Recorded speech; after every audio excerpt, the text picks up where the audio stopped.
Happy Thanksgiving, everyone. I'm John Schiltz, the chef owner of the Lake Elmo Inn. Today I wanted to talk to you about how do we serve our Thanksgiving dinner?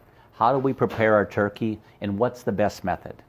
The first thing I want to say, there's no exact science to this, okay? What you want to do is you want to cook the turkey and you want to serve your family and give them the best possible product you can. You don't want it to take all day. I don't know how many of you out there are like me, where Mom would get up so early in the morning and put that turkey in the oven filled with dressing, and then it would cook for 6-8 hours, and it would be an all-day ordeal. We don't have that much time, it seems, this time in this generation that we're in. So I want to show you an option, a couple of options. One is we have around a 12-13 pound bird here. So what you can do is you can put this in the oven and roast it, and then you can just put it in like this. And what I normally do when I'm roasting a whole turkey is I will probably brush melted butter on here to help the skin crispen, and then I would season it the way I like. I just like salt and pepper. I don't want to mask the delicate flavor of the turkey with some heavy seasonings. Some people do. That's up to you. So this goes into a pan. You put the pan in the oven, and then you let it, you roast it. And we'll take you through the process here. And a turkey comes whole. Inside this front cavity is going to be your giblets, your heart, your gizzard, your lungs, or your liver. And in here, you're going to have your turkey neck. And I take those things, except for the livers, and I save them for the stock. And then I would put this in the oven and I'd roast it. I've got one in the oven right now for us to take a look at. It's been roasting for 2.5 hours at around 280 degrees.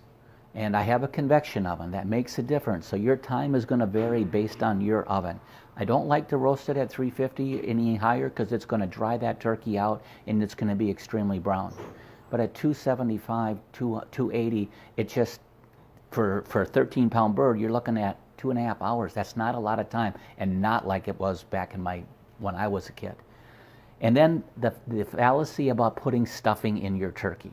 A lot of people, and again, I never had a Thanksgiving where the stuffing wasn't oozing out of this, but to get that stuffing cooked with the egg and everything that you put in your stuffing, it takes a long time, and then this turkey becomes dry. And then we take it out of the oven, we bring it in the kitchen, and most families take it apart in the kitchen, put it into bowls, and then bring it out to the table. So the family never sees the whole turkey with this stuffing in the middle. Back when Norman Rockwell painted that famous painting with the turkey at the dinner table, if you're doing that, then I would say go ahead and do it. And then you have the head of the household slicing that turkey and giving it to everybody. I don't know if it gets any better than that.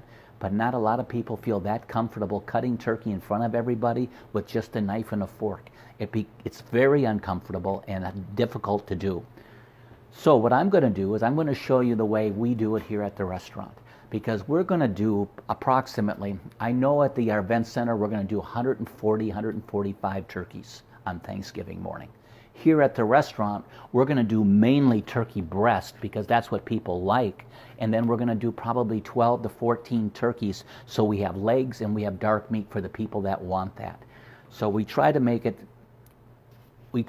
so everyone has their favorite. And we've been doing this now for 35 years. We know how much turkey to go through, and we know what people like and don't like. So that's why I'm saying the things that I do. We have that plastic tab. That goes away. So what I'm going to do is I'm going to cut this turkey up for you. And right here is the seam between the leg and the cavity of the turkey. So it's not that difficult. And then you're going to turn this over. And then you're going to you just heard it, right? Now listen. The bone just popped out of its socket, and that makes it very easy to cut. So there you go. You have that. Then you have this one.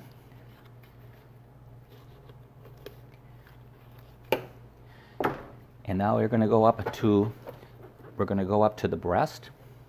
And you see this piece of, this is cartilage right here. That's very, you can hear it. Meat, cartilage. I'm just going to go down each side of that cartilage. And then right here is where that wishbone is. And I'm going to let my knife just glide down that wishbone, and I'm going to pull the turkey breast right off of the carcass. And I'm going to do the other side so I can balance my weight. If I took that turkey off, then the turkey would kind of fall over, a little lopsided because of the weight distribution.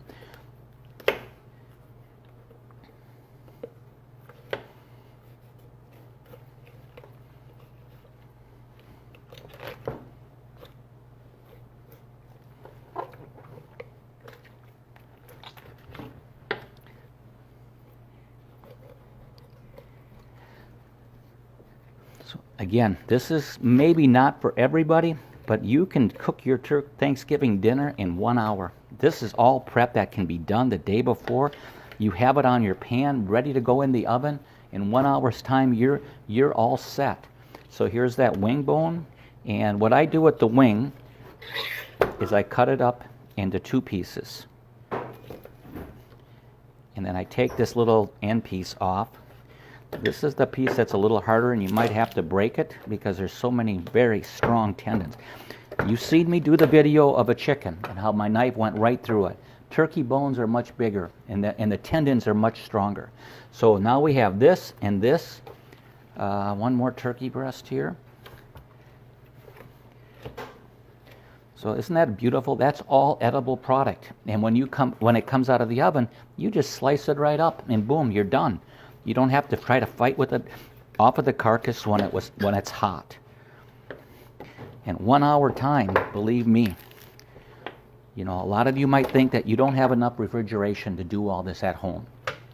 I happen to believe Mother Nature is very kind to us to give us these holidays at this time of year. We can use outside. You can put it in your garage. If it's 35, 40 degrees, that's absolutely perfect. And in your garage, if it's colder, your garage generally doesn't get that cold. So there's your 2 legs.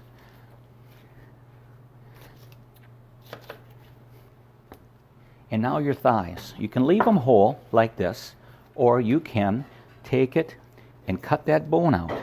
It's not that tough. So that when you slice this, you don't have anything to hinder your knife. There's a big piece of cartilage right there. We're taking that off. So now I take and I roll that up and I put that together. So when that comes out, all I have to do is slice it, just like I do the turkey breast. And then all these little pieces are people's favorites. The turkey leg, how many of them do they sell at the fair? Hundreds of thousands of them. So I know people enjoy the leg. So here you go. You've got your turkey. Now I would brush this with butter and then salt and pepper it, and I'd throw it in the oven. And then in the meantime, I take my carcass. I'm going to break this again because the bone is just too big to put into your kettle. I'm going to throw this in the oven, and I'm going to roast it off along with that turkey to just put a little color on the outside. And then follow me. I'm going to take you down and show you my stock right here. So this is that carcass, and then there's the neck, and I put in here vegetables like celery, carrots, onions, parsley, and I put salt and pepper, bay leaf, little thyme, and I let this simmer. And that stock is now my gravy, because a lot of people use that roasting pan to make that pan gravy, but they have to add water. This stock is phenomenally flavorful, especially if you make it that way. It should be already soup ready. You could have a bowl of this as far as a turkey broth, and it's wonderful. And that's the way your gravy should be. You should have the best stock that you can. All you have to do is thicken it up, and just the seasonings if you think you need it, and then put it away. So I showed you this. I'm going to have to do something with the bone so that we can continue on. So just bear with me just a little bit. Being that this is poultry blood, I'm going to have to do a better job with cleaning this board before I do anything else with it. So what I want to show you now is what that turkey is going to look like coming out of the oven. And then I'm going to show you what it looks like with the style that I just showed you. So here is all, there's those thighs, there's the breast. Now, this did not take an hour. This did not take even an hour at the 285 in my oven, which again is a convection oven. Some people like it when the leg falls apart. And what I would suggest for you to do, now here, I would take and I would what they call deglaze. So I'm putting a little bit of this water in here, shaking it, and you can see it turning color. That's all flavor. That's money, as they say. So there's my turkey. And now here's the whole turkey. Okay, isn't that beautiful? Real quick, I'm going to go back to that leg thing. If you like the legs where they fall off the bone, I would take it and put it in a small pan with a little water, and then put a cover on it and stick it back in the oven and let it cook for another 20-30 minutes and let it steam a little bit, and I believe you would find that it will be very tender and coming off the bone. So with that said, I'm going to address this turkey. Now this turkey, again, there's your gravy, there's your juice. I put a little bit of turkey stock in my pan, and I try to baste the turkey as I'm going. And then when you do, you take your thermometer. If you want to know if it's done, I left this in because sometimes I don't know that they all work all that well. And the temperature should be 165 degrees. Come on, baby.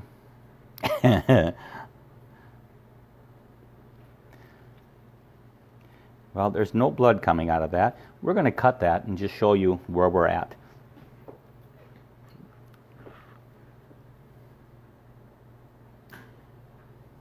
So here we go. Up to 165, and that's what we're looking for on the turkey. And then you let it sit so that you don't cut it right away when it comes out of the oven straight away, so that it doesn't, the juices aren't running everywhere. On a tray like this, would you put greens on it? It looks pretty. You don't really eat those greens. But around here, and it's not something that I prepared for you, but you have your turnips, you have your carrots, you have maybe whole potatoes, and you put them all around here. You cook them separately and you get them ready, and then you bring that out, and you bring this out to the table, bring it to the head of the table, and then you give them a fork and a knife, and then they start to go at it. And you see them slice and slice and slice. But most of the time, people will cut this up in the kitchen. I just watched a couple of shows on the Food Network, and every time they cut it up in the kitchen, they actually stuffed it and then took the stuffing out and put it in a casserole. But if you took your dressing and just put it in a casserole, it's only one step. And then you can make it ahead of time, put it in the oven the morning of, in an hour, hour and a half, you're all set with your dressing as well. So I hope I've given you some options here. You can take and roast off the whole bird. You can cut it up and be done in an hour. Again, you could have this, and this will fit in your cooler so easily and have it all done.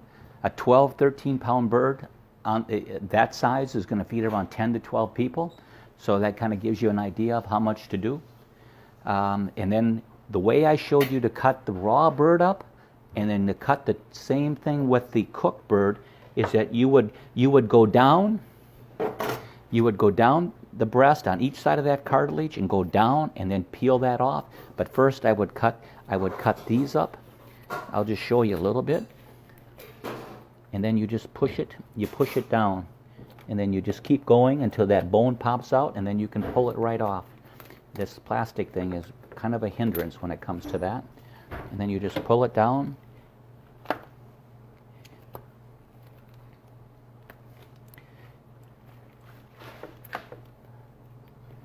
It still has, there it comes.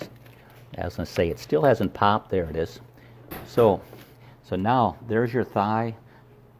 And you can take the meat off or bring it out whole, but it isn't that difficult to do. But at the table, it can be uncomfortable. So I want to wish everyone a happy Thanksgiving on behalf of myself and the rest, and my wife Chris and the rest of the staff from the Lake Elmo Inn, and happy holidays. This is your inside tip for today.